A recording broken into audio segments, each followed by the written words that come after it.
Welcome to அச்சீஸ் black. இன்றைக்கி என்ன செய்ய போகிறோம்னா தால்ச்சா தாங்க செய்ய போகிறோம். வாங்க எப்படி செய்யலான்னு பார்க்கலாம். இந்த மாதிரி ஒரு சத்தல் வச்சுக்கிட்டு எண்ணெய் ஊற்றிக்கலாங்க. பட்டை மட்டும் போட்டுக்கலாங்க. கருவேப்பிலை போட்டுக்கலாம். போட்டுக்கலாங்க.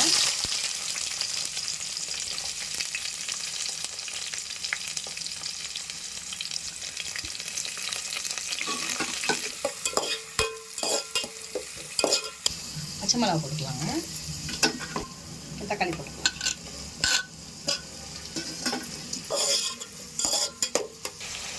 கத்திரிக்காய், முருங்கைக்காய், அவரைக்காய் வச்சுருக்கேங்க. எங்கிட்ட இந்த காய் தாங்க இருந்துச்சு. உங்கள்கிட்ட என்ன காய் இருக்கும் போட்டுக்கோங்க.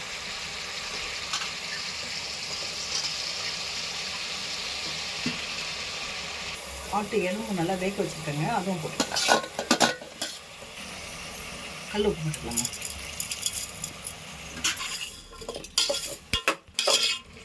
வெங்காயம், தக்காளி இதெல்லாம் நல்லா வதங்கி வரட்டும். காய் பாருங்கள் நல்லா வதங்கி மிளகாத்தூள் 1 ஸ்பூன் போட்டுக்கோங்க. தனியா சாம்பார் தூள் 2 ஸ்பூன் போட்டுக்கோங்க.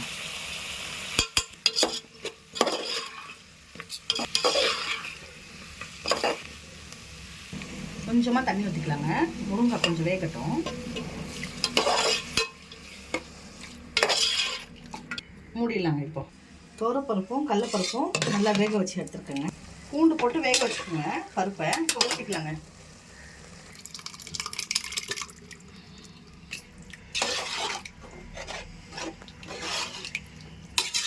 புளி கொஞ்சம் ஊற வச்சுருக்கேன்.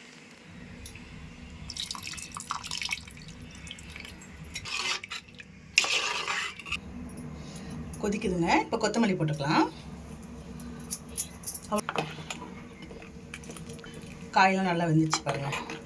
அவ்வளோதாங்க தால்ச்சா. இது உங்கள் வீட்டில் ட்ரை பண்ணுங்கள். லைக் அண்ட் சப்ஸ்கிரைப் பண்ணுங்கள். தேங்க்ஸ் ஃபார் வாட்சிங்.